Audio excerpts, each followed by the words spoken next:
وہ چاہتا تھا صادق آفریدی خود پہل کریں، روحان کے کہنے پر نہیں، اور ایسا ممکن تھا، بس کچھ وقت درکار تھا۔ اب آپ لوگوں کا کیا ارادہ ہے؟ کیا آپ اس ڈاکٹر کے خلاف کوئی قانونی کارروائی کریں گے نہیں کر چکے ہیں؟ روحان سپاٹ لہجے میں بولا تو صادق آفریدی چونک کر اسے دیکھنے لگے۔ میں نے اس ڈاکٹر اور اسپتال پر کیس کر دیا ہے، اور ابھی ایک مقدمہ ہم نظام الدین اسپتال پر بھی کریں گے۔ پتہ نہیں وہ لیڈی ڈاکٹر کہاں ہوگی، لیکن ڈاکٹر شوکت تو آج بھی اس اسپتال میں پریکٹس کر رہی ہیں۔ روحان، تم شوکت بھابھی پر کیس کرو گے؟ صادق آفریدی بے یقینی سے اسے دیکھ رہے تھے۔ تو کیا آپ کے خیال میں انہیں معاف کر دینا چاہیے؟ روحان نے الٹا انہیں سے سوال کر دیا۔ نہیں، ہرگز نہیں، لیکن وہ ایک دم حتمی انداز میں بولے، مگر فوراً ہی ان کے چہرے پر الجھن کے آثار بھی ابھر آئے، جسے محسوس کرتے ہوئے روحان کہنے لگا، میں نے وکیل انگد سے بات کر لی ہے، بہت جلد انہیں کورٹ کا نوٹس ملنے والا ہے۔ اور تمہاری شادی کا کیا ہوگا؟ صادق آفریدی اچنبھے کے عالم میں بولے، ہم نے تو کارڈ تک چھپوا لیے ہیں، اور احسان نے تو کارڈز بانٹنے بھی شروع کر دیے ہوں گے۔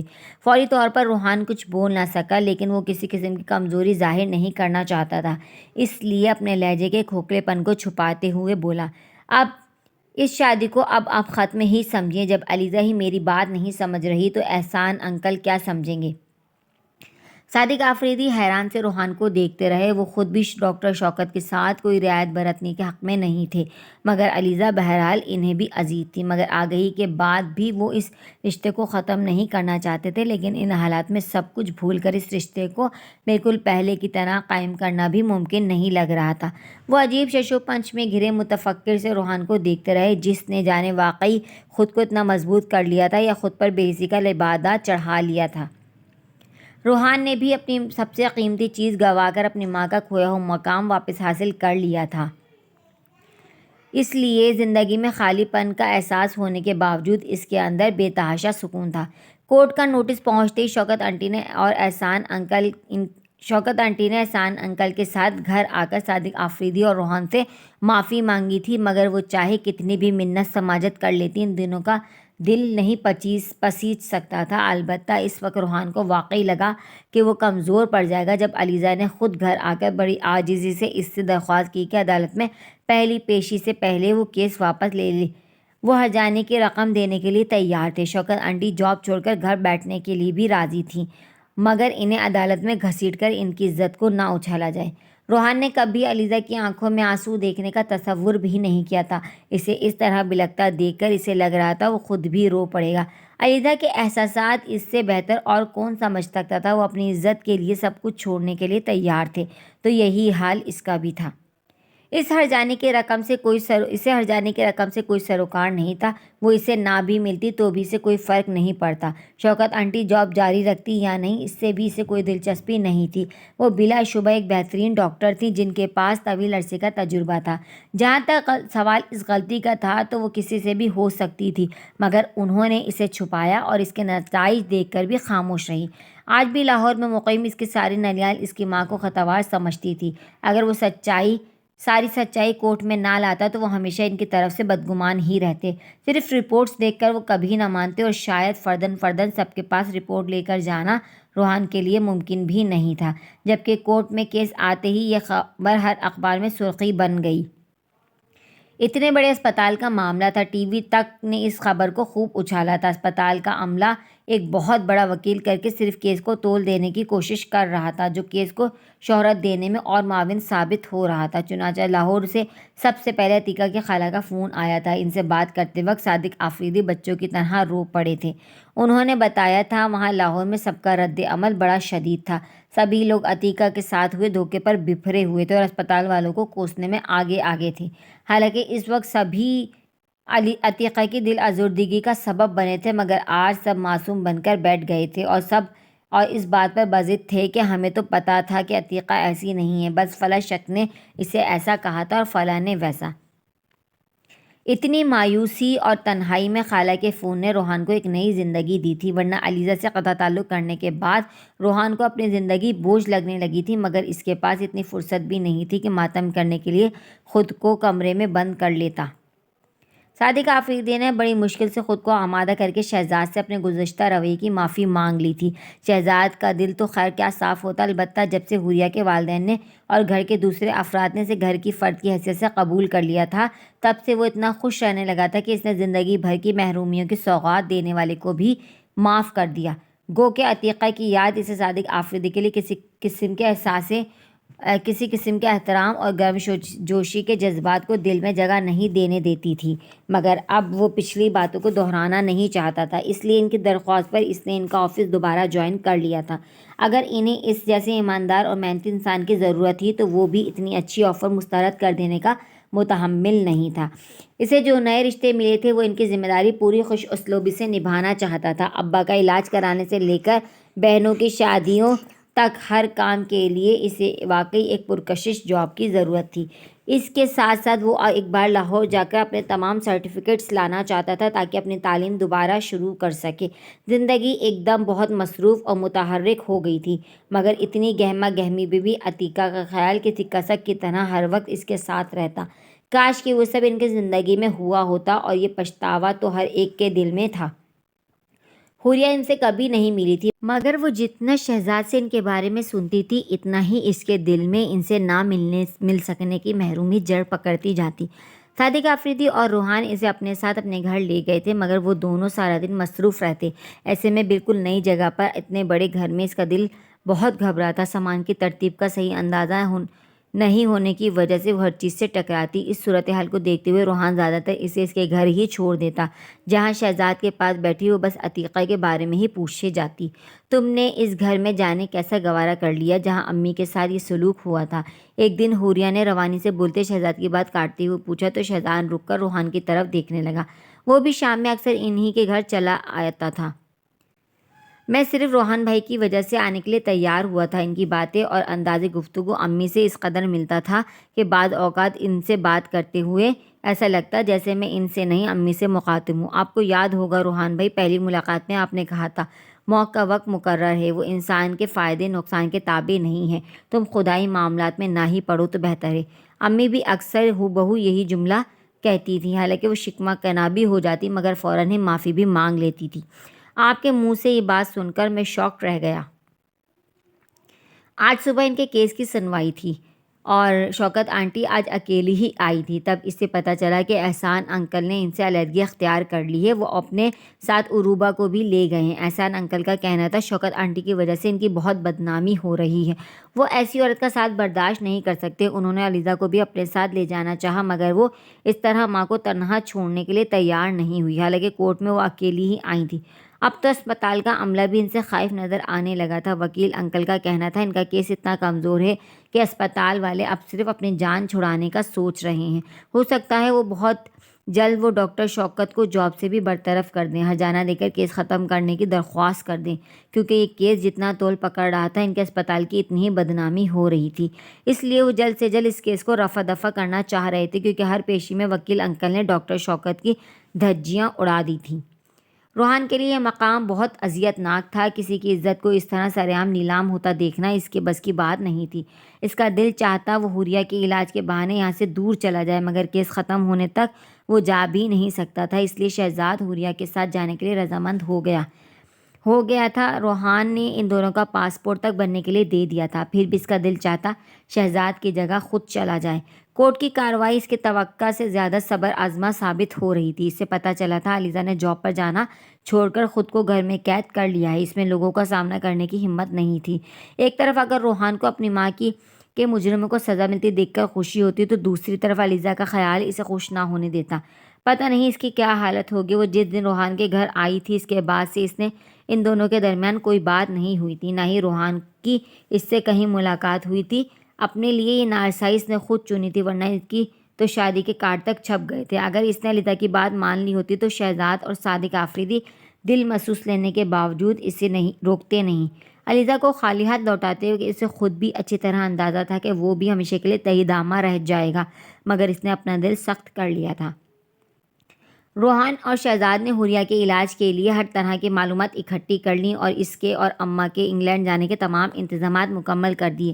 اتنی دور جانے کے خیال سے ہی حوریہ کے ہاتھ پاؤں پھولے جا رہے تھے۔ وہ تو ان سب کے بغیر گلی کے نکڑ تک نہیں جاتی تھی۔ کجا کہ اتنا لمبا سفر اور اتنا طویل قیام، اسے وہاں تقریباً 1 ماہ رہنا تھا۔ اماں اس کے ساتھ جا رہی تھیں مگر وہ خود بہت بوکھلائی ہوئی تھیں۔ حوریہ چاہ رہی تھی ماریہ باجی اس کے ساتھ چلتی مگر انہیں آفس سے چھٹی نہیں مل رہی تھی۔ وہ حوریہ کی شادی کے وقت کافی چھٹیاں لے چکی تھیں۔ عالیہ باجی اور شازیہ کے امتحان سر پر تھے۔ اتنا گھبرانے کی کیا ضرورت ہے، شہزاد بھائی ہوں گے نا آپ کے ساتھ، وہ بہت خیال رکھیں گے۔ شازیہ اس کی پیکنگ کرتے ہوئے اس سے تسلیاں دیتی جا رہی تھی۔ مجھے بس ہال اٹھ رہے ہیں، جانے کل کیا ہوگا۔ حوریہ کا دل بیٹھا جا رہا تھا۔ چند گھنٹوں بعد اس کی فلائٹ تھی۔ شہزاد کچھ ضروری کام نمٹانے آفس چلا گیا تھا۔ اس کے آتے ہی انہیں ایئرپورٹ کے لیے نکلنا تھا جہاں صادق آفریدی اور روحان بھی انہیں سی آف کرنے آنے والے تھے۔ کل جو ہوگا بہت اچھا ہوگا اور خدا را ہولنے کا کام چھوڑ دو، اس کے لیے اماں ہی کافی ہیں۔ شازیہ اس کے سوٹ کیس کی زپ بند کرتے ہوئے اٹھ کھڑی ہوئی اور حوریہ کی آوازیں دینے پر بھی نہ رکی بلکہ کمرے سے نکلتی چلی گئی۔ حوریہ اپنے کمرے میں اکیلی بیٹھی رہ گئی۔ اس کے کمرے کی کھڑکی کھلی تھی جہاں گلی سے اپنی مخصوص آوازیں سنائی دے رہی تھیں۔ شام ہو جانے کے باعث گلی میں بچے کھیلنے کے لیے جمع ہو گئے تھے۔ مغرب ہونے میں 1 گھنٹے سے بھی کم وقت رہ گیا تھا۔ گلی کی نکڑ پر کھڑے گول گپے والے کا ٹیپ ریکارڈ بجنا شروع ہو گیا تھا۔ اس تمام شور میں پرندوں کی چہچہانے کی آوازیں سب سے نمایاں تھیں۔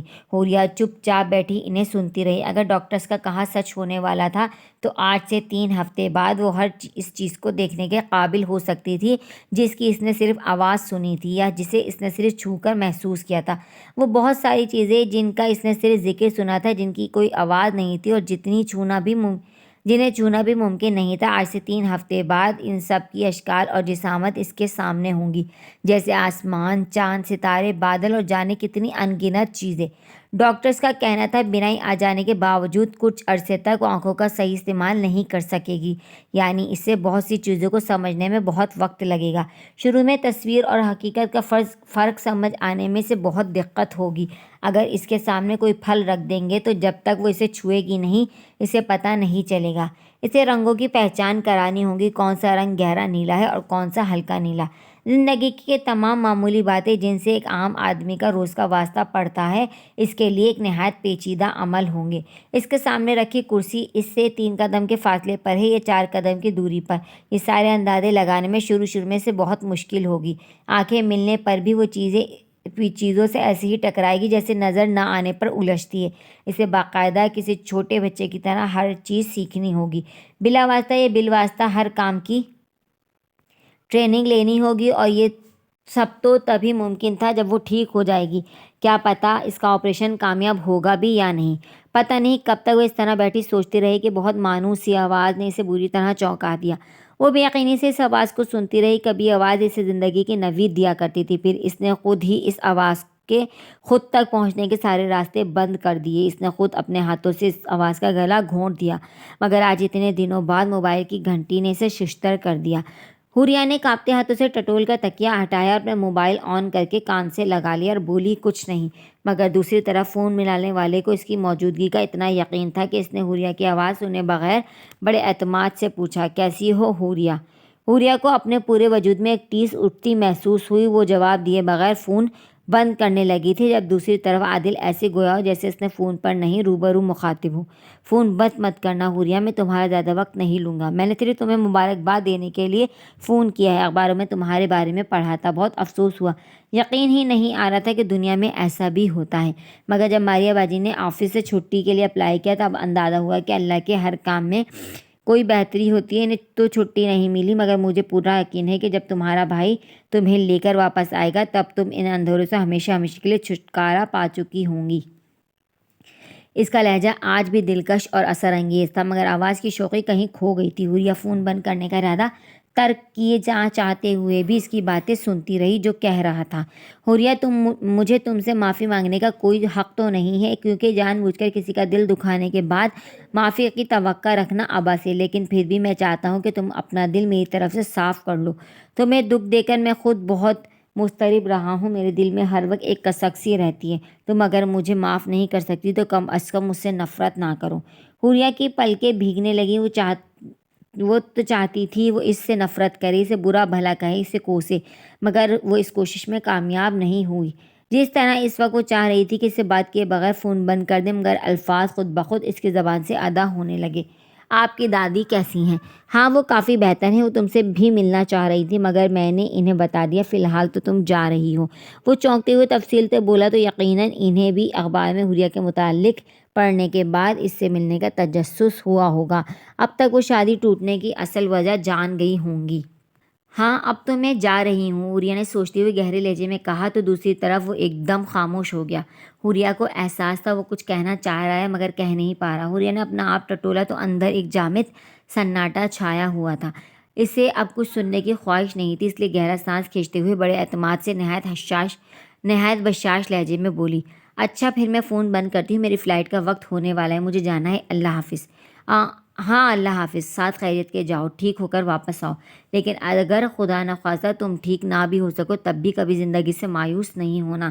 آج بھی اس کا لہجہ اتنا ہی دل موہ لینے والا تھا جتنا پہلی بار اس نے سنا تھا، بلکہ آج تو اس کے انداز گفتگو سوگواری کا تاثر لیے ہونے کے باعث اور بھی گہرا ہو گیا تھا۔ حوریہ کی آنکھیں چھلکنے کو بےتاب ہونے لگیں تو اس نے بغیر کچھ کہے آہستگی سے فون بند کر دیا۔ حوریہ اور اماں کو شہزاد کے ساتھ انگلینڈ بھیج کر روحان نے ابھی سکون کا سانس بھی نہیں لیا تھا کہ شوکت آنٹی کے انتقال کی خبر اس کے اعصاب جھنجھوڑ گئی۔ اسے ادھر ادھر کے لوگوں سے پتہ چلا کہ کورٹ سے آنے کے بعد انہوں نے خود کو کمرے میں بند کر لیا۔ جب وہ کئی گھنٹوں تک باہر نہ آئیں تب علیزہ کو نوکروں سے دروازہ توڑوانا پڑا، لیکن اندر ان کا صرف بے جان وجود موجود تھا۔ علیزہ اس وقت بے ہوش ہو گئی تھی، تب نوکروں نے ہی احسان انکل کو اطلاع دی۔ روحان بت بنا یہ ساری تفصیل سنتا رہا۔ ایک وقت تھا جب وہ انہیں اپنے ہاتھوں سے قتل کر دینا چاہتا تھا، مگر اب جب کہ وہ خود ختم ہو گئی تھی تو اسے سکون نہیں تھا۔ علیزہ کی حالت کا سوچ کر اس کا دل بند ہونے لگتا۔ اس نے تو اپنی ماں کو کبھی دیکھا نہیں تھا، کبھی ان کے ساتھ رہا نہیں، تب بھی ان کی موت کا اس نے اتنا اثر لیا تھا تو علیزہ کی تو جو حالت ہوتی وہ کم تھی۔ وہ اور صادق آفریدی تمام باتیں بھلا کر ان کی تدفین میں شامل ہوئے۔ احسان انکل انہیں دیکھ کر جھجک گئے۔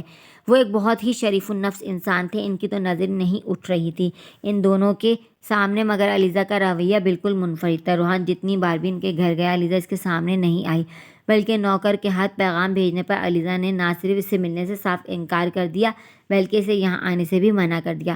روحان خالی نظروں سے اس نوکر کی شکل دیکھتا رہا، پھر تھکے تھکے قدموں سے وہاں سے نکل آیا۔ دوسری منزل پر موجود رومیسا نے علیزہ کے کمرے کی کھڑکی سے اسے شکست خوردہ انداز میں باہر جاتے دیکھا اور پلٹ کر علیزہ کو دیکھنے لگی، جو بے حس و حرکت صوفے پر بیٹھی یکٹک چھت کو دیکھ رہی تھی۔ ایک بار روحان بھائی سے مل لینے میں حرج ہی کیا ہے، رومیسا نے دھیرے سے کہا۔ جب تم میرا جواب جانتی ہو تو پھر کیوں پوچھتی ہو؟ علیزہ نے ایک بیداری سی نظر اس پر ڈالی تو اس کا موڈ آف ہوتا دیکھ کر رومیسا محض اس کا دھیان بٹانے کے لیے بولی، عروبہ ابھی تک سو کر نہیں اٹھی، ساری رات بیٹھی رہی تھی، وہ میں نے سوچا چلو دن میں ہی نیند پوری کر لیں، مگر وہ اس روٹین کی عادی ہوتی جا رہی ہے۔ رومیسا کی بات پر علیزہ چونک کر اسے دیکھنے لگی۔ رات کو شہزاد کا فون آیا تھا نا؟ حوریہ کا آپریشن ہونے والا ہے نا، کہہ رہا تھا دعا کرنا، رومیسا دھیرے سے بولی۔ تم ملی ہو حوریہ سے؟ علیزہ نے بغور دیکھتے ہوئے پوچھا۔ 2-3 بار ملی ہوں، روحان بھائی اسے اپنے گھر لے آئے تھے، لیکن وہاں اسے سامان کی ترتیب کا اندازہ ہی نہیں ہوتا، کبھی کسی چیز سے ٹکر آ جاتی تو کبھی کسی چیز سے۔ حالانکہ اپنے گھر میں تو وہ کچن میں بھی کام کر لیتی تھی، لیکن یہاں تو چلنا بھی دوبھر ہو گیا تھا تو روحان بھائی اسے واپس چھوڑ آئے۔ رومیسا غیر ارادی طور پر تفصیل سے کہتی چلی گئی، مگر علیزہ کے چہرے کے تاثرات عجیب ہوتے دیکھ کر اسے احساس ہوا اسے یہ نہیں کہنا چاہیے تھا۔ خود اسے حوریہ سے مل کر بہت دکھ ہوا تھا، تو پھر علیزہ کو اس کی حالت کا سن کر اور بھی عجیب لگے گا، اور وہ واقعی کسی سوچ میں ڈوب گئی تھی۔ اس کی سوچوں کا سلسلہ منقطع کرنے کے لیے رومیسا بولی، مگر حوریہ کی بہنیں بہت اچھی ہیں، کافی خیال رکھتی ہیں حوریہ کا۔ تم ان سے ملی ہو؟ علیزہ نے حیرانی سے پوچھا۔ ہاں ایک بار حوریہ کو گھر چھوڑنے گئی تھی شہزاد کے ساتھ، تب ملی تھی، رومیسا کے کہنے پر علیزہ کچھ سوچتے ہوئے بولی۔ کیا شہزاد کو پتہ ہے کہ جب سے ممی کی ڈیتھ ہوئی تم میرے پاس رہ رہی ہو؟ ہاں تبھی تو انہوں نے کل رات مجھے یہاں گھر پر فون کیا تھا، رومیسا نے اطمینان سے کہا۔ اسے کوئی اعتراض نہیں ہوتا؟ پہلی بات تو یہ کہ شہزاد ایسے نہیں ہیں، انہوں نے تو صادق انکل تک کو معاف کر دیا ہے، تو پھر آپ سے کیوں کینہ رکھیں گے؟ اور دوسری بات یہ کہ اگر انہیں اعتراض ہوتا تب بھی میں یہاں آتی۔ مجھے اس سے کوئی سروکار نہیں کہ شوکت آنٹی نے کیا کیا، مجھے تو یہ پتہ ہے کہ اس وقت آپ کو اور عروبہ کو میری ضرورت ہے۔ رومیسا کے ٹوک لہجے پر علیزہ کی آنکھیں بھیگ گئیں۔ اسے نرم پڑتا دیکھ کر رومیسا خود بھی شائستگی سے بولی، اگر ایک بار روحان بھائی سے مل لیتی تو۔ رمیسا کی بات ابھی پوری بھی نہیں ہوئی تھی کہ علیزہ ایک جھٹکے سے کھڑی ہو گئی۔ اجنبی ملک کے اجنبی ماحول میں طویل علاج اور بہت سارے ٹیسٹ کے بعد وہ دن آ ہی گیا جب حوریہ کی آنکھوں پر سے پٹی کھولی گئی۔ اماں نے اس کا ہاتھ مضبوطی سے تھام رکھا تھا، پھر بھی اس کے ہاتھ کی کپکپاہٹ کم نہیں ہو رہی تھی۔ اس کی آنکھوں پر رکھا آئی پیڈ ہٹانے کے بعد جب ڈاکٹر نے اس سے آنکھیں کھولنے کو کہا تو اس کا دل چاہا صاف انکار کر دے۔ اگر آنکھیں کھولنے کے بعد بھی سامنے پھیلا یہ سیاہ پردہ نہ ہٹا تو کیا ہوگا؟ حوریہ میری بچی، آنکھیں کھولو نا۔ اماں کی کانپتی آواز نے اسے جانے کون سی قوت بخشی تھی کہ اس نے دھیرے دھیرے پلکیں اٹھانی شروع کر دیں۔ سامنے کا منظر اس کے لیے ناقابل فہم تھا، البتہ اتنا پتہ چل گیا تھا کہ وہ حس جو اس میں آج تک موجود نہیں تھی اب اسے میسر آ گئی ہے۔ وہ تیزی سے پلکیں جھپکتی اپنے ارد گرد دیکھنے لگی اور اپنے برابر میں کھڑے وجود پر آ کر اس کی نظریں ٹھہر گئیں۔ اس کا ہاتھ سختی سے تھامے وہ ہستی جس نے اس کے باعث بے تحاشا اذیتیں سہی تھیں اور دکھ اٹھائے تھے اس وقت بھی خوش ہونے کے بجائے بے آواز رونے لگی۔ پہلی چیز جو اس کی نظروں نے فوکس کی تھی وہ اماں کا چہرہ تھا، مگر بہت جلد وہ چہرہ بگڑنے لگا تو وہ گھبرا کر اپنے نزدیک کھڑے ڈاکٹر کو دیکھنے لگی جو انگلش میں مسلسل اسے ہدایتیں دیتے جا رہا تھا۔ تمہاری آنکھوں میں آنسو آ گئے ہیں اس لیے منظر دھندلا گیا ہے، گھبرانے کی کوئی بات نہیں ہے۔ اس کی بے چینی کو بھانپتے ہوئے اس کے سامنے کھڑے وجود نے اردو میں سے تسلی دی تو وہ جو واقعی روحان سی ہو گئی تھی ایک دم چونک کر اسے دیکھنے لگی۔ اس کی نظروں کا مطلب سمجھتے ہوئے مسکرا کر کہنے لگا، جی ہاں میں ہی ہوں شہزاد، ابھی تم مجھے واضح طور پر نہیں دیکھ سکتی کیونکہ اس وقت کمرے کی لائٹ آف ہے، نیم تاریکی میں اتنا اچھا نظر نہیں آتا، مگر تمہیں ابھی تیز روشنی میں نہیں رکھا جا سکتا اور ڈاکٹر نے تمہیں رونے سے بھی منع کیا ہے۔ اماں آپ بھی اپنے آنسو روکیں۔ ڈاکٹر نے اس کی آنکھوں میں پانی نہ آنے کی سختی سے ہدایت دی ہے۔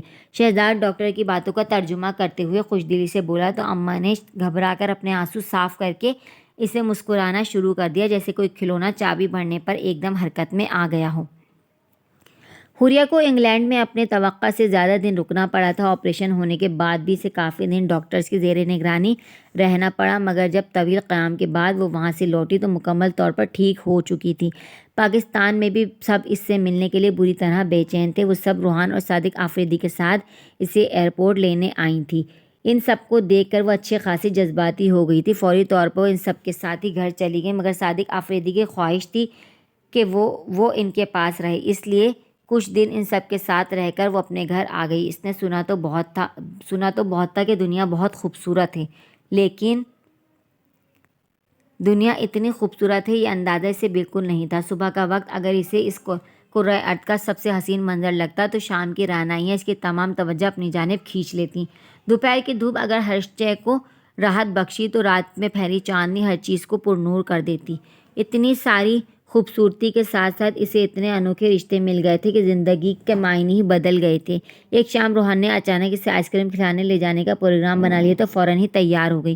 میں نے شہزاد سے بھی کہہ دیا ہے، وہ بھی کہہ رہا تھا کہ اسی ایریا میں ہوں، اگر فارغ ہو گیا تو آ جاؤں گا، ورنہ پھر کسی دن صحیح۔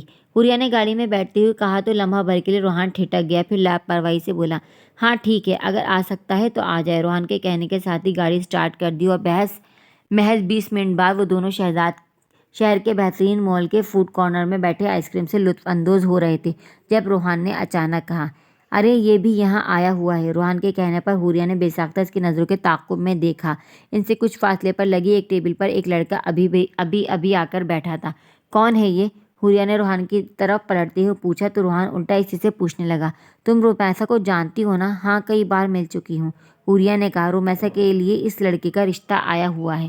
روحان کے کہنے پر پہلے تو وہ حوریہ چونکی، پھر پلٹ کر دوبارہ سے دیکھنے لگی۔ اب کی بار حوریہ نے اس کا تفصیلی جائزہ لیا۔ اچھا خاصا اسمارٹ سا لڑکا تھا، اوپر سے ڈریسنگ بھی بہت اچھی کر رکھی تھی۔ مجموعی طور پر وہ پہلی ہی نظر میں کسی کو بھی بآسانی متاثر کر سکتا تھا۔ لڑکا تو بہت اچھا ہے، حوریہ نے روحان کی طرف پلٹتے ہوئے ستائشی انداز میں کہا تو روحان کے ہونٹوں پر گہری مسکراہٹ پھیل گئی۔ مجھے بھی بہت پسند آیا ہے۔ کیا رمیسا نے اسے دیکھا ہے؟ حوریہ نے دلچسپی سے پوچھا۔ مختلف پارٹیز میں دیکھا ہے، مگر اس رشتے کے بارے میں ابھی پتہ نہیں ہے۔ اصل میں میری سمجھ میں نہیں آ رہا رمیسا سے کیسے پوچھوں، اگر علیزہ ہوتی تو یہ کام بہت آسانی سے کر لیتی۔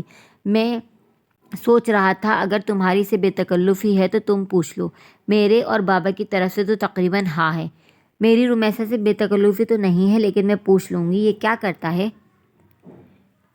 حوریہ پرجوش ہو گئی تھی۔ اس سے پہلے کہ روحان جواب میں کچھ کہتا، شہزاد کے آ جانے پر اس کے منہ میں ہی بات رہ گئی۔ آئس کریم کا کوئی خاص موڈ تو نہیں تھا، مگر حوریہ نے بلایا تھا اس لیے آ گیا۔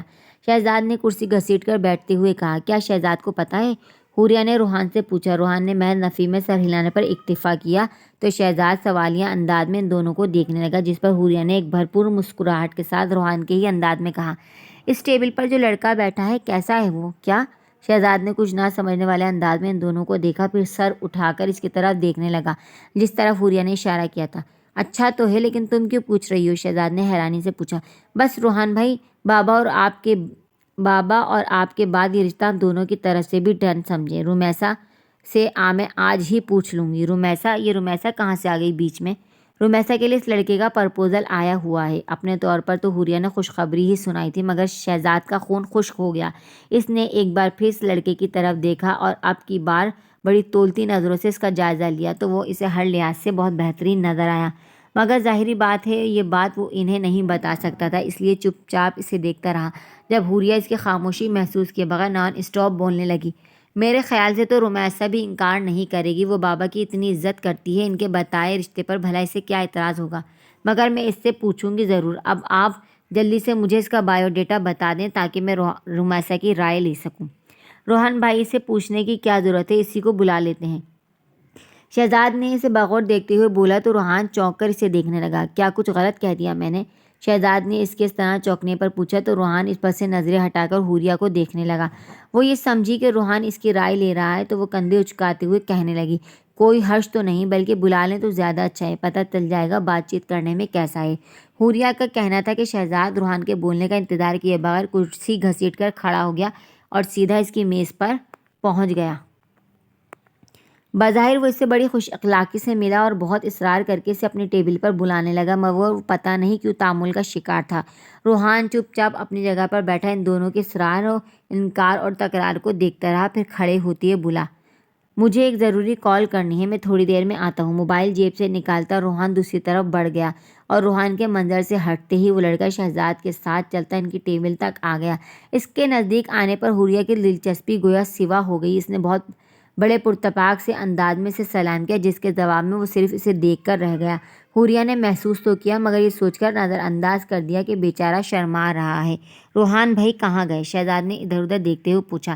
انہیں ایک ضروری فون کرنا تھا۔ حوریہ کے کہنے پر شہزاد شکر کا کلمہ پڑھتا اس لڑکے کے برابر میں بیٹھ گیا جو حوریہ کے عین سامنے بیٹھا تھا۔ کتنے عرصے سے کام کر رہے ہیں آپ اس آفس میں؟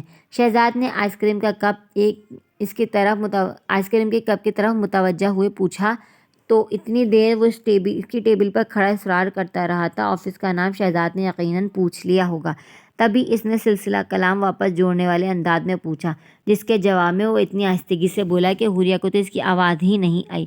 خود شہزاد جو اس کے برابر میں ہی بیٹھا تھا آنکھیں چندیا کر اس کی طرف دیکھنے لگا، جیسے وہ بھی اس کا جواب ٹھیک طرح سے سن نہ سکا ہو، اس لیے تصدیق کرنے والے انداز میں دہراتے ہوئے بولا، 3 سال سے؟ پھر تو آپ میری بہن کو جانتے ہوں گے۔ شہزاد کے یقین سے کہنے پر حوریہ حیرانی سے اسے دیکھنے لگی تو شہزاد بھی حوریہ سے مخاطب ہوتے ہوئے بولا، یہ ماریہ باجی کے ہی آفس میں جاب کرتے ہیں؟ واقعی یہ تو بڑی خوشی کی بات ہے۔ حوریہ کے منہ سے بے اختیار نکلا، گویا لڑکے کی عادت مزاج کے متعلق معلوم کرنا بہت آسان ہو جائے گا۔ حوریہ نے تو صرف سوچا، مگر شہزاد نے کہہ بھی دیا، میری باجی اچھی طرح جانتی ہیں کہ آفس میں کس کا کیا کیریکٹر ہے، کس کا کس کے ساتھ افیئر چل رہا ہے۔ اگر تمہاری کوئی گرل فرینڈ ہے تو اس کا فوراً پول کھل جائے گا۔ حوریہ کے ساتھ ساتھ وہ لڑکا بھی حیرانی سے شہزاد کو دیکھنے لگا۔ بھائی مذاق کر رہا ہوں، تم تو ایسے سیریس ہو گئے جیسے رنگے ہاتھوں پکڑے گئے ہو۔ شہزاد کے انداز میں اتنی لاپرواہی تھی کہ حوریہ حونقوں کی طرح کبھی اس لڑکے کو اور کبھی شہزاد کو دیکھنے لگی۔ اس لڑکے کے چہرے پر کوئی ناگواری نہیں تھی، البتہ وہ حیران ضرور لگ رہا تھا۔ تم نے کتنے سالوں سے اپنے کانٹیکٹ لینس چینج نہیں کیے؟ جی؟ اس کے منہ سے بڑی حیرانی سے نکلا، بھائی میرے کہنے کا مطلب ہے کچھ سالوں بعد آئی سائٹ دوبارہ چیک کرا لینی چاہیے۔ 10 سال سے وہی لینس لگا کر پھر رہے ہو، تبھی تو رمیسا جیسی لڑکی کو پسند کر لیا۔ حوریہ کی حیرانی اب غصے میں تبدیل ہونے لگی تھی، دل چاہ رہا تھا شہزاد کو فوراً یہاں سے اٹھا دے، مگر غصے اور شرمندگی کے مارے سے کچھ بولا نہیں جا رہا تھا۔ مگر شہزاد تو اس کی طرف دیکھ ہی نہیں رہا تھا جو اس کے تاثرات جان پاتا، بلکہ وہ جان بوجھ کر اسے نظر انداز کر رہا تھا تاکہ حوریہ اسے ٹوک نہیں سکے۔ مگر حیرت کی بات تو یہ تھی کہ وہ لڑکا شہزاد کو برداشت کیوں کر رہا تھا۔ اسے کچھ تو کہنا چاہیے تھا۔ بالآخر شہزاد اس کی خاموشی پر چوٹ کرتے ہوئے بولا، کیا زبان گھر بھول آئے ہو؟ یہ سن کر بھی کچھ نہیں بولا بلکہ کرسی گھسیٹ کر کھڑا ہو گیا۔ حوریہ بھی گھبرا کر اس کے ساتھ کھڑی ہو گئی۔ آپ پلیز بیٹھے نا۔ رومیسا کے لیے اتنا اچھا رشتہ اسے واپس لوٹتا لگ رہا تھا۔ اس کا بس نہیں چل رہا تھا شہزاد کو کچا چبا جائے۔ حوریہ کے بولنے پر اس نے خاموش نظر حوریہ پر ڈالی اور واپسی کے لیے پلٹ ہی رہا تھا کہ روحان آ گیا۔ ارے کیا ہوا؟ کہاں جا رہے ہو؟ بیٹھو تو صحیح۔ روحان کے آ جانے پر چمچ کو کپ میں بری طرح گھماتا شہزاد بظاہر مؤدب ہو کر بیٹھ گیا، مگر اس کے چہرے پر کوئی شرمندگی نہیں تھی۔ حوریہ ایک قہر بھری نظر اس پر ڈال کر اپنی جگہ پر بیٹھ گئی۔ یہ تم نے ابھی تک کوئی آرڈر بھی نہیں دیا؟ روحان نے حیرانی سے کہا۔ میرے خیال سے ان کا گلا خراب ہے، آواز بھی نہیں نکل رہی۔ روحان کی موجودگی کا لحاظ کرتے ہوئے شہزاد بڑی تمیز سے بولا، مگر حوریہ سو جان سے سلگ گئی۔ وہ سر جھکائے اپنا غصہ پینے کی کوشش کر رہی تھی جب اس نے روحان کو کہتے سنا، شہزاد نے تو اپنا تعارف کرا ہی دیا ہوگا، ان سے ملو، یہ میری بہن ہے حوریہ، یہ عادل ہیں۔ بس ایک پل کو لگا حوریہ کے غصے کو جھاگ کی طرح بیٹھنے میں۔ اسے اپنا پورا جسم برف کی سل کی طرح ٹھنڈا پڑتا محسوس ہوا۔ بڑی بے یقینی سے اس نے سر اٹھا کر اپنے سامنے کھڑے شخص کی طرف دیکھا اور دیکھتی رہ گئی۔ وہ اس کی ٹیبل پر آنا نہیں چاہ رہا تھا۔ آنے کے بعد بھی اس نے کوئی بات نہیں کی، صرف ایک بار بولا، وہ بھی اتنی آہستہ آواز میں کہ شہزاد بھی بمشکل سن سکا، کیونکہ وہ جانتا تھا اس کی آواز سنتے ہی وہ اسے پہچان جائے گی اور آواز پہچاننے میں وہ کبھی دھوکہ نہیں کھا سکتی۔ مگر اس کی باتوں کے جواب میں وہ صرف ہوں ہاں کر رہا تھا۔ شہزاد تو کب خالی ہوتے ہی جانے کے لیے اٹھ گیا۔ اس کا دل چاہ رہا تھا شہزاد کے ساتھ وہ بھی کوئی بہانہ کر کے اٹھ جائے، مگر ذہن ایسا شل ہو گیا تھا کہ کوئی بہانہ بھی نہیں سوچا اور بت بنی بیٹھی رہ گئی۔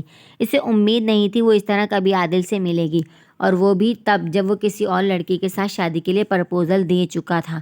تبھی عادل اس کے یقین کو استحکام پہنچاتے ہوئے پہلی بار روحان کے کسی سوال پر بڑی تفصیل سے بولا، دادی کی طبیعت اب پہلے سے تو کافی بہتر ہے، مگر انہیں کوئی نہ کوئی تکلیف رہتی ہی ہے۔ اچھا اب میں چلتا ہوں، زندگی رہی تو پھر ملیں گے۔ وہ کہنے کے ساتھ ہی کھڑا ہو گیا تو روحان بھی اٹھ کر الوداعی کلمات کہنے لگا۔ وہ کیا کہہ رہے تھے حوریہ کو اب کچھ سنائی نہیں دے رہا تھا۔ یہ آواز اس کی سماعتوں میں ایسی اتری کہ اس کا پورا ذہن جھنجھنا اٹھا۔ اسے لگ رہا تھا اس کا وجود ٹوٹ کر یہیں زمین پر بکھر جائے گا، مگر کرچی ہونے کے باوجود ایسا کچھ بھی نہیں ہوا۔ اس کے جانے کے بعد جب روحان نے اسے پکارا تو اسے خود کو سمیٹ کر روحان کی پوری بات توجہ سے سننی پڑی، کیونکہ وہ اس پر کچھ ظاہر نہیں کرنا چاہتی تھی۔ مجھے تو لڑکا ہر لحاظ سے بہت پسند آیا۔ اب دیکھو رومیسا کیا کہتی ہے۔ اصل میں عادل کے ساتھ بہت بڑی ٹریجڈی ہوئی۔ اس کے ماں باپ بچپن سے نہیں ہیں، صرف دادی ہیں۔ ان کی طرف سے بھی ہر وقت پریشانی رہتی ہے۔ گھر میں گھر والی کوئی بات نہیں ہے۔ اس کی شادی اس کے آفس کی ایک کلیگ کی بہن سے طے ہو گئی تھی، مگر عین وقت شادی والے دن رشتہ ٹوٹ گیا۔ عادل نے اپنی دادی سے بہانہ کر دیا کہ لڑکی کے گھر کے کچھ بزرگوں کی مداخلت پر اس کے والد نے رشتہ توڑ دیا، مگر پتہ نہیں بعد میں کیا ہوا کہ دادی کو پتہ چل گیا کہ لڑکی والوں نے فراڈ کیا تھا۔ وہ ویسے ہی بیمار رہتی تھی، یہ جان کر ان کی حالت اور بگڑ گئی۔ اس بات کو عرصہ ہو گیا، اب اس کی دادی کافی بہتر ہیں۔ وہ چاہتی ہیں جلد از جلد عادل کی شادی کر دیں۔ شاید 15 دن کے اندر ہی شادی کرنی ہوگی۔ میں چاہتا ہوں تم رومیسا کو ساری بات تفصیل سے بتا دو تاکہ ہم اس کی مرضی ملتے ہی تیاریاں شروع کر دیں۔ روحان اس کی خاموشی اور غیر ہوتی حالت محسوس کیے بغیر کہتا چلا گیا، روحان بھائی آپ مجھے اماں کے گھر چھوڑ دیں، سب بہت یاد آ رہے ہیں۔ روحان کی اتنی اہم بات کے جواب میں یہ مطالبہ اسے خود بھی بے تکا لگ رہا تھا، لیکن اگر وہ روحان کے ساتھ گھر جاتی تو اسے آج ہی رومیسا سے بات کرنی پڑتی، جبکہ اسے اپنی ہمت مجتمع کرنے کے لیے ابھی وقت درکار تھا۔ اپنے فعل کے غلط ہونے کا احساس اسے تب بھی تھا، مگر عادل کو سچائی بتا کر اس نے ضمیر مطمئن ہو گیا تھا۔ اسے لگتا تھا اس نے عادل کو دھوکہ کھانے سے بچا لیا، مگر اس نے کبھی یہ نہیں سوچا تھا کہ عادل کو جو نقصان ہونا تھا وہ تو ہو چکا۔ اس کی دادی کو تب بھی صدمے سے گزرنا پڑا تھا۔ ان کی حالت دیکھ کر عادل کو اس پر اور اس کے گھر والوں پر کتنا غصہ آتا ہوگا، لیکن تب بھی اس نے ماریہ باجی کی جاب ختم کرنے کی کوئی گنجائش نہیں کی، الٹا اس کے علاج کا خرچ دینے کی آفر دے دی۔ عزت صرف لڑکی کے گھر والوں کی نہیں ہوتی، عین شادی والے دن رشتہ ٹوٹ جائے تو لڑکے اور اس کے گھر والوں کو بھی کئی طرح کی پریشانیوں کا سامنا کرنا پڑتا ہے۔ عادل کے آفس میں سب کو اس کی شادی کا علم تھا، اور یہ بھی معلوم تھا کہ ماریہ کی بہن سے اس کی شادی ہو رہی ہے۔ شادی نہ ہونے کی صورت میں سے کتنے لوگوں کو جواب دینا پڑا ہوگا۔ ماریا بھی اس آفس میں کام کرتی تھی، وہ سچائی بتا کر اسے سب کے بیچ میں تماشا بھی نہیں بنا سکتا تھا۔ پتہ نہیں ان دونوں کے نے آفس میں کیا کہا ہوگا۔ حوریہ نے تو کبھی پلٹ کر پوچھنے کی بھی ضرورت نہیں سمجھی، اور اب اچانک اس بات کا احساس ہونے پر اس کی شرمندگی کی انتہا نہیں رہی تھی۔ اسے لگتا تھا اس کے اندر عادل کے لیے کچھ نہیں بچا، مگر اب اس کے کسی اور کے ہونے کے خیال سے اس کا دل بیٹھا جا رہا تھا۔ میں تمہیں کل ہی لینے آؤں گا، رومیسا سے بات کرنے کے بعد، چاہے جتنے دن رہ لینا، لیکن فی الحال یہ کام بہت ضروری ہے۔ حوریہ جواب میں سر تک نہ ہلا سکی۔ گھر میں سے دیکھ کر سب حسب معمول بہت خوش ہوئے، مگر وہ کسی قسم کی گرم جوشی کا مظاہرہ نہ کر سکی، الٹا ماریا باجی کے گلے رکھ کر بے اختیار رو پڑی، جس پر ماریا باجی کو اچھی خاصی تشویش ہو گئی۔ وہ ہاتھ دھو کر اس کے پیچھے پڑ گئی، مگر وہ بھی بس یہی کہتی رہی، کوئی بات نہیں ہے، بس آپ سب کی بہت یاد آ رہے تھے۔ مگر وہ مطمئن نہ ہوئی۔ حوریہ کو لگا اسے یہاں آنا ہی نہیں چاہیے تھا، ابھی تو شہزاد گھر نہیں آیا تھا۔ اگر اس نے گھر آ کر سرسری سا ذکر بھی کر دیا تو ماریا باجی تو فوراً سمجھ جائیں گی۔ اپنے آفس کا نام سنتے ہی وہ اپنی عادت کے مطابق شہزاد کو اتنا کرے دیں گی کہ شہزاد کو سب بتانا ہی پڑے گا، اور کیا بھروسہ شہزاد خود ہی معلومات کرنے کے لیے پوچھنے بیٹھ جائے۔ مگر شکر تھا کہ شہزاد رات کو اتنی دیر میں آیا کہ کوئی بات ہی نہ ہو سکی، اور اگلے دن روحان صبح صبح اسے لینے آ گیا۔ آپ آفس نہیں گئے؟ حوریہ تو سوچ رہی تھی وہ شام میں آئے گا، کیا چھٹی والے دن بھی آفس جانا شروع کر دوں؟ روحان کے مسکرا کر کہنے پر حوریہ بے بسی سے اسے دیکھ کر رہ گئی۔ ویسے بھی صبح ہو یا شام کیا فرق پڑتا تھا، ساری رات آنکھوں میں کاٹ کر اسے اتنا اندازہ تو تھا، ہو ہی گیا تھا کہ اس صدمے سے نکلنا اس کے لیے اتنا آسان نہیں ہے، چاہے اسے کتنا بھی وقت مل جائے۔ رومیسا کے آنے پر اس سے بات کرتے ہوئے حوریہ نے ہر ممکن کوشش کی تھی کہ وہ عادل کے متعلق بالکل انصاف سے بات کرے اور بالکل صحیح رپورٹ دے، ورنہ دل تو چاہ رہا تھا خود سے گھڑ کر ایسی باتیں کہہ دے کہ وہ فوراً انکار کر دے، مگر ایسی بے ایمانی کرنا اس کی فطرت میں نہیں تھا۔ یہ اور بات تھی کہ عادل کے متعلق وہ اسے تفصیل سے نہیں بتا سکی، زبان اتنی لڑکھا رہی تھی کہ جملے صحیح طرح سے ادا نہیں ہو پا رہے تھے، مگر یا تو رومیسا سمجھی نہیں، یا وہ اس رشتے کے بارے میں سن کر اتنا کھو گئی تھی کہ کوئی تبصرہ ہی نہیں کر سکی۔ اس لیے جب وہ بولی تو بڑی سنجیدگی سے کہنے لگی، اگر صادق انکل اور روحان بھائی کو منظور ہے تو میرے انکار کا جواز ہی نہیں بنتا، آپ میری طرف سے ہاں کر دیں۔ حوریہ کو لگا رومیسا نے ہاں نہیں کہی بلکہ اسے سزائے موت سنا دی۔ وہ ساکت نظروں سے اسے دیکھتی رہ گئی، یہاں تک کہ رومیسا اٹھ کر کمرے سے باہر چلی گئی۔ حوریہ رسم دنیا کے طور پر اٹھ کر اسے گلے لگا سکی، نہ ہی مبارکباد دے سکی۔ روحان سے سامنا ہونے پر اس نے چھوٹتے ہی پوچھا تو حوریہ نے بمشکل اس کے جواب روحان کو سنا دیا، جسے سن کر وہ اتنا مسرور ہوا کہ حوریہ کے ازمردہ چہرے پر دھیان ہی نہ دے سکا، بلکہ فوراً صادق آفریدی کو مطلع کرنے چلا گیا۔ حوریہ کے لیے بھی وہاں ٹھہرنا مشکل ہو گیا، وہ بھی اپنے کمرے میں بند ہو گئی۔ کوئی 1 گھنٹے بعد روحان کو اس کا خیال آیا تھا، حوریہ تم یہاں اپنے کمرے میں آ کر لیٹ گئیں، وہاں رومیسا اکیلی بور ہو رہی ہے۔ روحان نے اس کے کمرے میں آتے ہی خفگی سے کہا تو پہلی بار حوریہ کو روحان پر شدید غصہ آیا، گویا رومیسا کی بریت کا خیال کر کے وہ اسے پوچھنے آیا تھا۔ بے اختیار اسے اپنی بہنیں یاد آنے لگی، اگر وہ یہاں ہوتی تو اس طرح بے وقت اس کے لیٹ جانے پر سوال پوچھ کر اس کی جان عاجز کر دیتی۔ غصے کے مارے حوریہ سے کوئی جواب نہیں دیا، وہ 2-3 بار پکار کر یہی سمجھا کہ وہ سو گئی، اس لیے کمرے سے باہر چلا گیا اور حوریہ کے آنسو کو بھی باہر آنے کا موقع مل گیا۔ اسے معلوم تھا اب کوئی اسے پریشان کرنے نہیں آئے گا، وہ آرام سے جب تک چاہتی سوگ منا سکتی تھی۔ روتے روتے اس کی ہچکیاں بند گئیں، جب دستک کی آواز پر ہڑبڑا کر اٹھ بیٹھی۔ جلدی جلدی اس نے چہرہ صاف کیا کہ دستک دینے والی سے برداشت نہ ہوا اور وہ دروازہ کھول کر اندر آ گیا۔ ابھی تک کمرہ لاک کرنے کی عادت نہیں پڑی تمہیں، اب تو یہ تمہارا پرسنل بیڈ روم ہے، ہم بہنوں کا مشترکہ کمرہ نہیں۔ وہ جو اٹھ کر باتھ روم کی طرف دوڑی تھی، ماریا باجی کی آواز پر ٹھٹک گئی، بری طرح چونکتے ہوئے دروازے کی طرف پلٹی۔ ایک بار شکل پہچاننے میں اسے دھوکہ ہو سکتا تھا، مگر آواز پہچاننے میں نہیں۔ اس کا دل پہلے ہی بھرا ہوا تھا، انہیں اچانک سامنے دیکھ کر وہ ان سے لپٹ کر بری طرح رو دی۔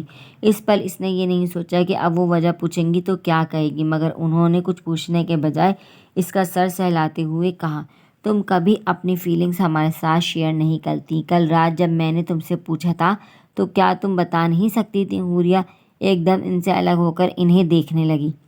کیوں حیران ہو رہی ہیں؟ تم اگر بتاؤ گی نہیں تو کیا مجھے پتہ نہیں چلے گا؟ شہزاد نے مجھ سے پوچھا ہے عادل کے متعلق، وہ چھٹی کی وجہ سے دیر سے اٹھا تھا، ورنہ اگر وہ مجھے پہلے بتا دیتا تو میں تمہیں آنے ہی نہیں دیتی۔ جیسے ہی اس نے ذکر کیا میں نے کہا مجھے فوراً حوریہ کے گھر لے چلو۔ ماریہ باجی کے انداز میں شدید خفگی تھی جو آہستہ آہستہ تعصب میں بدلنے لگی۔ ایک بار ذکر نہیں کر سکتی تھی، بس جو جی میں آتا ہے کر گزرتی ہو، ہمیں تو بعد میں خبر ہوتی ہے۔ وہ اچھی طرح جانتی تھی ماریہ باجی کا اشارہ کس طرف ہے، اسی لیے تیزی سے بولی، نہیں باجی میں کیا نہیں، تم رومیسا سے بات کر چکی ہو نا؟ وہاں نیچے صادق انکل نے عادل کی دادی کو رشتے کی منظوری بھی دے دی ہے۔ کاش میں تھوڑی دیر پہلے آ جاتی تو۔ انہوں نے تیزی سے اس کی بات کاٹ دی۔ حوریہ محض ہونٹ کاٹ کر رہ گئی۔ جو رشتہ انہیں رومیسا کے لیے منظور ہے کیا وہ تمہارے لیے منظور نہیں ہو سکتا؟ لیکن تم تو بس یہ ثابت کرنے پر تلی ہو کہ تمہیں عادل کے جانے سے کوئی فرق نہیں پڑتا، حالانکہ اب تو تم ٹھیک ہو گئی ہو، اب تو تمہارے اندر کا احساس کمتری ختم ہو جانا چاہیے۔ حوریہ کی پلکیں بھیگتی دیکھ کر ان کا شکوہ بھرا لہجہ ایک بار پھر غصے میں تبدیل ہونے لگا۔ میرے ٹھیک ہونے نہ ہونے سے کیا فرق پڑتا ہے؟ شادی اس نے توڑی تھی، میں نے نہیں۔ حوریہ نے کمزور سا دفاع کیا، جس پر ماریہ باجی بری طرح چٹک گئی۔ بکواس بند کرو حوریہ، تمہارے علاج پر جانے سے پہلے بھی اس نے تمہیں فون کیا تھا اور کہا تھا کہ اگر ٹھیک نہ بھی ہو سکو تب بھی زندگی سے مایوس مت ہونا۔ اس کی بات کا مطلب تم اچھی طرح سمجھ گئی تھی۔ وہ مزید وضاحت بھی کر سکتا تھا مگر تم نے موقع دیے بغیر فون بند کر دیا۔ حوریہ حیرانی سے انہیں دیکھتی رہی۔ عادل نے ایک بات انہیں بتا رکھی تھی، تبھی تو انہیں شکایت ہو رہی تھی کہ وہ کچھ نہیں بتاتی۔ تم بس یہ چاہتی ہو تمہارے آگے گڑگڑاتا رہے، اور ایسی کوئی بات نہیں ہے۔ حوریہ بگڑ گئی۔ اگر ایسی بات نہیں ہے تو کیا تم پہل نہیں کر سکتی تھی؟ واپس آنے کے بعد ایک بار عادل سے نہیں صحیح مجھ سے تو کہہ سکتی تھی۔ اس کی اتنی اجنبیت برتنے پر ماریہ باجی کی آواز روند گئی۔ وہ بہت بہادر تھی، مشکل سے مشکل وقت میں بھی کبھی کمزور نہیں پڑی، اور اب ان کی آنکھوں میں نمی دیکھ کر حوریہ ششدر رہ گئی۔ تب ہی دھیمے لہجے میں بولی، آپ سے کیا کہتی باجی، اپنی محبت کا اعتراف تو میں کبھی خود سے بھی نہیں کر سکی۔ میں تو بہت خوش تھی کہ مجھے عادل کا احسان نہیں لینا پڑا، مگر اب جب اس کی شادی کا سنا تو مجھے احساس ہوا کہ… حوریہ بات ادھوری چھوڑ کر چہرہ ہاتھوں میں چھپا کر رونے لگی۔ ماریہ باجی نے آگے بڑھ کے اسے کندھوں سے پکڑ کر بستر پر بٹھا دیا تو اس وقت کیوں نہیں بولی؟ خیر اب ان باتوں کا کوئی فائدہ نہیں۔ جب میں اوپر آ رہی تھی تو روحان نے بتایا تھا کہ وہ لوگ ابھی رومیسا کو لے کر عادل کے گھر جا رہے ہیں۔ عادل کی دادی کوئی رسم کرنا چاہ رہی ہیں اور وہ تو آ نہیں سکتی۔ حوریہ رونا دھونا بھول کر پتھرائے ہوئے انداز میں ماریہ باجی کو دیکھنے لگی۔ شادی کی تاریخ بھی وہ کوئی قریب کی ہی رکھیں گے، شاید وہ بھی آج ہی طے ہو جائے۔ روحان بھائی کہہ رہے تھے آپ بھی ہمارے ساتھ چلیں۔ میری تو سمجھ میں نہیں آیا انہیں کیسے ٹالوں، ویسے بھی تمہیں تو جانا ہی ہوگا۔ میں نہیں جاؤں گی، بچوں جیسی باتیں مت کرو، تم کیا کہہ کر منع کرو گی؟ اور روحان بھائی ظاہر نہیں کرتے، لیکن کیا تمہیں خود احساس نہیں آج کل وہ کتنے اپسیٹ ہوں گے؟ اصولی طور پر تو اس وقت علیزہ بھابھی اور ان کی فیملی کو بھی آنا چاہیے تھا۔ ایک تو وہ نہیں جا رہی، اوپر سے تم بھی منع کر دو گی۔ ماریہ باجی کے دکھ سے کہنے پر حوریہ بالکل بے بس ہو گئی اور محض کچھ گھنٹوں بعد وہ عادل کے گھر پہنچ گئے۔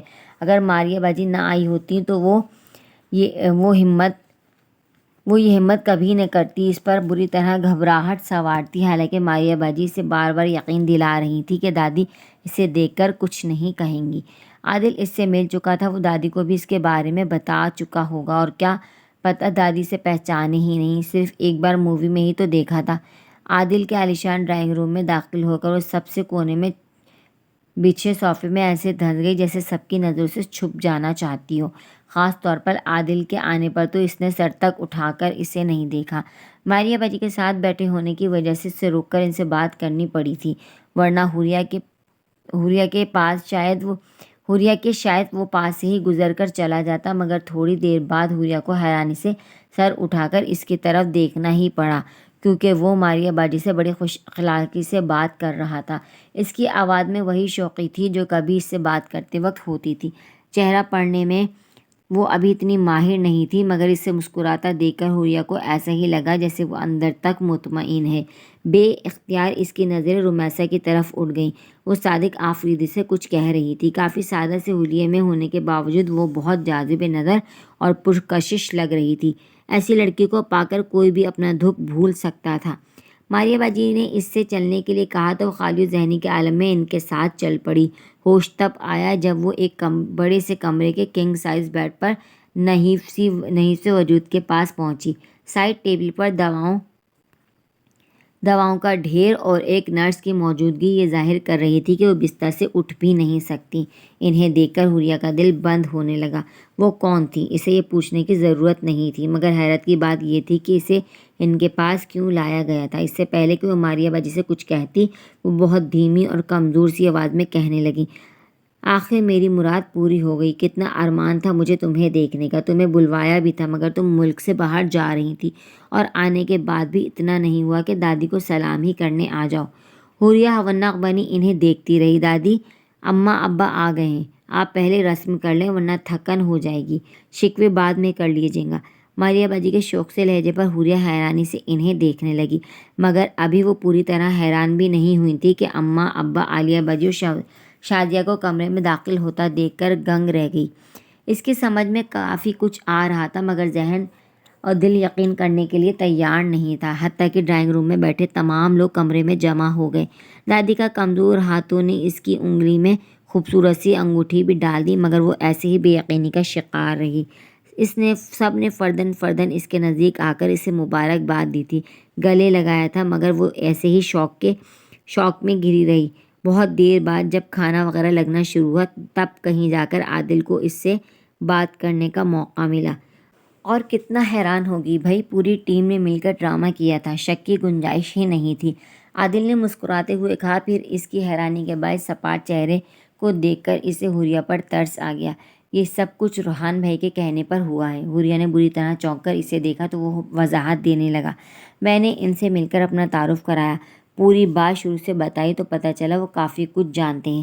میرا کام اور آسان ہو گیا۔ میں نے تمہارا رشتہ مانگا تو انہوں نے کہا ہمارے پوچھنے پر وہ ہاں بھی کر سکتی ہے اور نہ بھی، جبکہ ہمیں یہ پتہ کرنا ہے کہ وہ چاہتی کیا ہے۔ اس کا فیصلہ اس دباؤ میں نہیں ہونا چاہیے کہ ہم کہہ رہے ہیں، نہ اس شرمندگی میں کہ اس نے تمہیں دکھ دیا ہے۔ اگر انکار بھی وہ کرے تو سوچ سمجھ کر کرے، اس ضد میں نہیں کہ ایک بار تم بارات لاتے لاتے لوٹ گئے تھے، مگر تم اتنی ڈھیٹ ہو کہ اپنے دل کی بات اپنی بہنوں تک سے نہیں کہتی۔ تم سے اگلوانے کے چکر میں دوسروں کے بھی راز فاش ہو گئے۔ عادل کہتے کہتے ایک دم ہنس پڑا۔ حوریہ شاک سے باہر آنا شروع ہو گئی تھی۔ وہ ہمیشہ کی طرح اب بھی غیر ارادی طور پر دلچسپی سے اس کی بات سننے لگی۔ دوسروں کے راز؟ وہ سوالیہ انداز میں بولی۔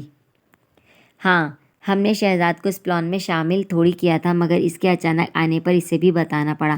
دیکھا نہیں تھا وہ میرے ساتھ کیسے بیہیو کر رہا تھا؟ جب میں نے روحان بھائی کو اس کے مذاق کے متعلق بتایا تو وہ کہنے لگے وہ تو کبھی مذاق کرتا ہی نہیں، وہ تو بہت سیریس رہتا ہے۔ تب پتہ چلا تمہیں جلاتے جلاتے ہم نے کسی اور کو بھی جلا دیا۔ روحان بھائی کا ارادہ تمہیں مجھ سے ملوانے کا نہیں تھا، مگر شہزاد کی ایکسائٹمنٹ دیکھ کر وہ اسی وقت رومیسا کو بھی فون کرنے چلے گئے۔ ان کے پاس فون ہوتا نہیں تو انہیں ماریہ باجی کو بتانا پڑا۔ وہ اس وقت آفس میں تھی۔ روحان بھائی کا کہنا تھا شہزاد رومیسا کو بتا نہ دیں، ہم پہلے ہی رومیسا کو بتا دیتے ہیں، خواہ مخواہ میں کل کو وہ ہرٹ ہوگی، مگر یہ بعد میں پتہ چلا کہ وہ اس طرح نہیں، دوسری طرح ہرٹ ہو سکتی تھی۔ عادل کہتا چلا گیا، میری کچھ سمجھ میں نہیں آ رہا۔ کوئی بات نہیں، اگلے ہفتے ہماری شادی ہے، شادی کے بعد سب سمجھا دوں گا۔ حوریہ جو بڑے غور سے اس کی بات سن رہی تھی ایک دم جھیم گئی۔ عادل اور بھی کچھ کہنا چاہتا تھا، مگر دور سے رومیسا اور شازیہ کو آتا دیکھ کر اس کی اپنی درگت بننے کے خیال سے بھاگنے کے لیے پر تولتے ہوئے بولا، اگر ایک ہفتے انتظار نہیں کر سکتی تو رات کو 11 بجے فون کر لوں گا، بات ضرور کرنا۔ روحان بھائی کہہ رہے تھے کل تم سب لاہور جا رہے ہیں۔ آج عتیقہ کی پہلی برسی تھی۔ آج ان کے موت کو 1 سال ہو گیا تھا۔ اس گزرے 1 سال میں ان سب کی زندگیوں میں بے پناہ تبدیلیاں آئی تھیں۔ کبھی کبھی تو لگتا ہے جیسے زندگی یکسر بدل گئی ہو۔ پچھلے سال روحان اس شہر میں اکیلا آیا تھا اور اس سال اس کے ساتھ شہزاد تو تھا ہی، حوریہ اور صادق آفریدی بھی آئے۔ صادق شہزاد خاندان کے کسی فرد سے ملنا نہیں چاہتا تھا، مگر روحان حوریہ کو لے کر ایک ایک کے پاس گیا تھا۔ سبھی حوریہ کو دیکھ کر شوشتر رہ گئے تھے۔ اس میں اور عتیقہ میں اتنی مماثلت تھی کہ عتیقہ کی خالہ اسے گلے لگا کر باقاعدہ رو پڑی تھی۔ عمار ماموں بھی اسے دیکھ کر آزردہ ہو گئے۔ انہوں نے شہزاد سے بھی ملنے کی خواہش ظاہر کی تھی، مگر شہزاد تو کیا ملتا، خود حوریہ کا دل بھی وہاں گھبرانے لگا۔ روحان کو بھی وہاں رہنے کا کوئی شوق نہیں تھا، وہ تو صرف عتیقہ کی قبر پر فاتحہ پڑھنے آیا تھا اور حوریہ کو اس ارادے سے لایا تھا کہ ساری زندگی اس کی ماں کی تذلیل کرنے والوں کی بند ہوتی زبان پر ایک مہر اور لگا دی جائے۔ پھر کل کو اس کی شادی ہو جائے گی تو اس کے ساتھ آنا ممکن نہیں رہے گا۔ وہ صرف 4 دن کے لیے آئے تھے اور ہوٹل میں ٹھہرے تھے، اور یہ 4 دن کیسے گزر گئے پتہ ہی نہیں چلا۔ آج شام کی فلائٹ سے واپس جانے سے پہلے شہزاد اپنی یونیورسٹی کے کام نمٹانے چلا گیا۔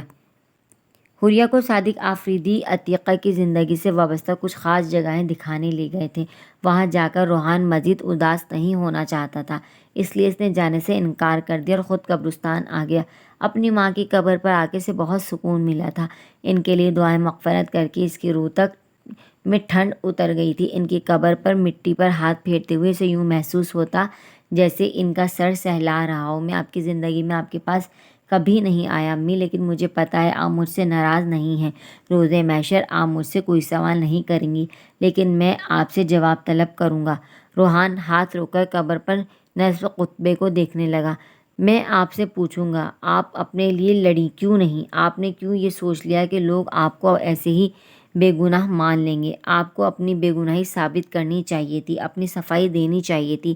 اگر اس وقت آپ نے ایک ٹیسٹ کرا لیا ہوتا تو کئی مسائل کھڑے ہونے سے پہلے ہی دم توڑ دیتے۔ اپنے لیے لڑنے کو لوگ اور خاص طور پر عورتیں اتنا برا کیوں سمجھتی ہیں؟ اپنے لیے آواز اٹھانی پڑتی ہے اور اٹھانی چاہیے۔ کیوں کوئی دوسرا کیوں آئے گا جب آپ کی طرف سے بولنے کے لیے؟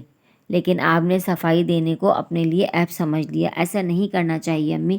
جب ایک الزام سے اتنی زندگیاں متاثر ہو رہی ہوں تو اس الزام کو جھٹلانا چاہیے۔ آپ کو اسے انا کا مسئلہ بنانے کے بجائے سمجھداری سے حل کرنا چاہیے تھا۔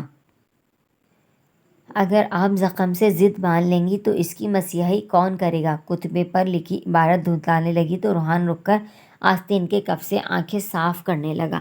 تبھی سسکی کی آواز پر وہ چونک کر ارد گرد دیکھنے لگا۔ اس کے پیچھے کوئی 5 فٹ کے فاصلے پر کھڑی وہ لڑکی بلا شبہ علیزہ ہی تھی۔ روحان اسے بے یقینی سے دیکھے گیا۔ بادامی رنگ کے سوٹ پر بادامی بارڈر والی چادر اوڑھے وہ بہت اداس اور مزمحل لگ رہی تھی۔ چہرے پر آنسوؤں کی لکیریں اس کے یہاں کافی دیر سے موجودگی کو ظاہر کر رہی تھیں۔ روحان کو متوجہ دیکھ کر وہ جلدی جلدی چہرہ چادر سے پونچھنے لگی۔ اس سے پہلے کہ روحان کے وجود میں حرکت ہوتی وہ خود چھوٹے چھوٹے قدم اٹھاتی اس کے پاس آ بیٹھی۔ عورتوں کو قبرستان نہیں آنا چاہیے، روحان نے اس کے زرد ہوتے چہرے کو بغور دیکھتے ہوئے آہستگی سے کہا تو وہ ہولے ہولے اس بات میں سر ہلانے لگی۔ بس ایک بار آنا چاہتی تھی، تھوڑی دیر میں چلی جاؤں گی۔ اتنی دور سے یہاں تھوڑی دیر کے لیے آئی ہو؟ روحان کے فوراً بولنے پر اس کی آنکھیں پھر جھلملانے لگیں۔ روز ممی کو خواب میں دیکھتی ہوں، وہ بہت بری حالت میں ہیں۔ سمجھ میں نہیں آتا ان کے لیے ایسا کیا کروں کہ وہاں انہیں معافی مل جائے۔ وہ ایک دم پھوٹ پھوٹ کر رونے لگی۔ روحان کا دل خون ہو گیا۔ اس کی حالت دیکھ کر کتنی کمزور اور شکست خوردہ لگ رہی تھی۔ وہ روحان بمشکل خود پر ضبط کرتے ہوئے رسانیت سے بولا، ان کے لیے دعائیں مغفرت کرو، ان کے لیے ایصال ثواب کے لیے عبادت کرو۔ اس طرح آنسو بہا کر تم صرف انہیں تکلیف پہنچا رہی ہو۔ جب تک وہ سب انہیں معاف نہ کر دیں جن کا انہوں نے حق غضب کیا ہے، تب تک ان کی مغفرت کیسے ہو سکتی ہے؟ وہ آنسو پوچھتے ہوئے خالی خالی نظروں سے اسے دیکھنے لگی۔ روحان اس سے نظر چرا کر ایک بار پھر کتبے کو تکنے لگا تو وہ ایسے بولنے لگی جیسے اپنے آپ سے ہم کلام ہو۔ جب تم نے ان پر کیس کرنے کی بات کی تھی تب مجھے تم پر شدید غصہ آیا تھا۔ تمہاری وجہ سے ہم لوگوں کو منہ دکھانے کے قابل نہیں رہے تھے۔ میں چاہتی تھی ممی کا جرم ساری دنیا سے مخفی ہو جائے، لیکن ایسا کیسے ممکن تھا؟ کسی دوسرے کو تماشا بنانے کے بعد اس کی عزت بلکہ کھوکھلی عزت کا بھرم کیسے سلامت رہتا؟ اگر قدرت کے قانون کو اتنی اچھا طرح سمجھتی ہو تو پھر اتنی ناراض کیوں ہو؟ روحان کے منہ سے بے ساختہ شکوہ پھسل گیا۔ تم سے تو میں آج بھی ناراض ہوں، لیکن شکایت کرنے کی ہمت نہیں ہوتی۔ کس منہ سے گلہ کروں؟ شہزاد کا تو سامنا کرنے کی بھی ہمت نہیں ہے مجھ میں۔ ممی کی وجہ سے اس نے ساری زندگی طعنے سنتے ہوئے گزار دی اور میں صرف چند ماہ میں گھبرا گئی۔ دل تو نہیں چاہتا گھر سے نکل کر لوگوں سے ملنے کا۔ کیا جواب دوں گی ان کے سوالوں کا، ان کا تمسخر بھری نظروں کا؟ جبکہ شہزاد بچپن سے یہی سب جھیلتا آ رہا ہے اور حوریہ کی زندگی کے بارے میں سوچ کر ہی میرا دم گھٹنے لگتا ہے۔ علیزہ مضطرب انداز میں بولی، شہزاد کے بارے میں سوچنے کی ضرورت نہیں ہے۔ وہ ایسا نہیں ہے کہ کسی کے کہنے کی سزا کسی دوسرے کو دے۔ وہ خود بھگتا ہوا ہے۔ اس کے دل میں تمہارے لیے کوئی میل نہیں ہے۔ حوریہ کا آپریشن ہو گیا ہے، وہ ٹھیک ہو چکی ہے۔ جہاں تک سوال میرا ہے تو مجھ سے جو بھی شکایت ہے کھل کر کہہ دو۔ مجھے اندازہ ہے تم اپنی جگہ بھی غلط نہیں ہو۔ علیزہ چونک کر اسے دیکھنے لگی۔ اس کی آنکھوں میں تحریر سوال روحان نے پڑھ لیا تھا۔ تبھی وضاحت کرتے ہوئے کہنے لگا، میں یہ نہیں کہہ رہا کہ تم صحیح ہو، تکلیف تو مجھے بھی بہت ہوئی تھی تمہارے رویے سے، بلکہ ایک شوق پہنچا تھا مجھے تمہارے نظریے کو سن کر۔ سب کچھ جانتے ہوئے بھی تم نے میرا ساتھ دینے سے انکار کر دیا، مگر وہ غلطی نہیں کرنا چاہتا جو بابا نے کی تھی۔ جن سے محبت ہو انہیں ایک موقع ضرور دینا چاہیے۔ اگر بابا نے بھی اس وقت ایسا کیا ہوتا تو آج صورتحال یہ نہ ہوتی۔ روحان اس کی پلکوں پر ٹکے آنسوؤں کو دیکھتے ہوئے نہایت سنجیدگی سے بولا۔ علیزہ سر جھکا کر ہونٹ کاٹنے لگی تو روحان مزید کہنے لگا، میں نے وہ سب کچھ صرف انتقامی جذبے کے تحت نہیں کیا تھا، بلکہ اپنی ماں کی بے گناہی ثابت کرنے کے لیے تمہاری ماں کو منظر پر لانا سخت ضروری تھا۔ ساری سچائی سامنے لائے بغیر ان کے دامن پر لگا داغ دھل نہیں سکتا تھا۔ میرے اس اقدام سے تمہیں بہت تکلیف پہنچی، بہت غصہ آیا کہ میں نے تمہیں دنیا سے نظریں ملانے کے قابل نہیں چھوڑا، لیکن علیزہ آخر ہم دنیا سے آگے بڑھ کر کیوں نہیں سوچتے؟ جب یہاں عدالت میں پیش ہونا ہم اپنے لیے اتنا باعث شرم سمجھتے ہیں تو وہاں اس عدالت میں جب اللہ رب العزت کے سامنے پیش کیے جا رہے ہوں گے تو اس وقت شرمندگی اور تعصب کا کیا عالم ہوگا؟ یہاں تو پھر بھی ممکن ہے کوئی گناہ پوشیدہ رہ جائے، مگر وہاں تو سارا کچا چھٹا کھول کر رکھ دیا جائے گا۔ یہاں لوگ کیا کہیں گے کی بجائے ہم یہ کیوں نہیں سوچتے وہاں اللہ تعالیٰ کو کیا جواب دیں گے؟ علیزہ ضبط کرتے کرتے پھر رو پڑی۔ پھر تم سب لوگ پلیز میری مما کو معاف کر دو تو شاید اللہ بھی انہیں بخش دے۔ کیسی باتیں کر رہی ہو؟ تمہیں کیا لگتا ہے مجھے ان کے مرنے کا کوئی دکھ نہیں؟ جب عدالت میں وہ میرے ہی وکیل کے سوالوں کے جواب نہیں دے پا رہی تھی تو مجھے بھی اتنا ہی گرا گزر رہا تھا جتنا اگر تم وہاں ہوتی تو تمہیں لگتا۔ اچھا ہی ہوا کہ تم کبھی عدالت نہیں گئی۔ تم نے مجھے بہت غلط سمجھا علیزہ، تم تو کہے بغیر میری بات سمجھ جایا کرتی تھی۔ اب کیا ہو گیا ہے ہماری اس انڈرسٹینڈنگ کو کہ اب کہتے رہتے ہیں مگر ایک دوسرے کی بات سمجھ میں نہیں آتی؟ چلو آنسو پوچھو اور جس مقصد کے لیے اتنی دور سے آئی ہو اسے پورا کرو اور فوراً یہاں سے چلو۔ روحان کو اندازہ تھا وہ اسے جتنا چپ کرائے گا وہ اتنا ہی روئے گی، اس لیے اس کی طرف سے بے نیاز بنتے ہوئے اس نے آنکھیں بند کرتے ہوئے دعا کے لیے ہاتھ اٹھا دیے۔ کچھ دیر تو اسے بدستور علیزہ کی سسکیوں کی آواز آتی رہی، پھر مکمل سکوت چھا گیا۔ اس کے چپ ہو جانے پر ایک پل کے لیے روحان کو اطمینان ہوا، مگر اگلے ہی پل یہ خیال اسے گھبرا کر آنکھیں کھولنے پر مجبور کر گیا کہ کہیں وہ اٹھ کر چلی تو نہیں گئی۔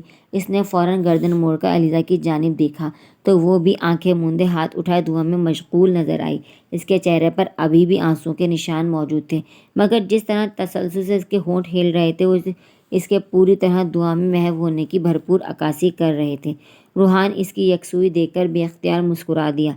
اسے لگا اس کے سینے پر سے کوئی بھاری سلک سرک گئی ہو۔ وہ کچھ دیر تو سکون بھری نظروں سے اسے دیکھتا رہا، پھر آنکھیں بند کرتے ہوئے علیزہ کے ساتھ دعا میں شامل ہو گیا۔ ویورز، دیکھا آپ نے کیسے ایک ڈاکٹر کی غلطی اور اس پر اس کی شدید بے حسی نے لوگوں کی زندگی کو تباہی کے دہانے پر لا کھڑا کیا۔ اور سب سے زیادہ دکھ تو شہزاد کی زندگی کا ہے، جسے زندگی میں نہ تو کسی کا پیار مل سکا اور نہ ہی کسی کی توجہ، اور جو لوگوں کی ہمیشہ حقارت کی زد میں ہی رہا۔ ناول اچھا لگا تو ویڈیو کو لائک کیجیے، شیئر کیجیے اور چینل کو سبسکرائب کیجیے۔ ملتے ہیں اپنے کسی بہت ہی بہترین ناول کے ساتھ۔ اگر آپ کوئی اپنی پسند کا ناول سننا چاہتے ہیں تو کمنٹ باکس میں ہمیں آگاہ کیجیے۔ اپنا بہت سارا خیال رکھیے گا۔ اللہ حافظ۔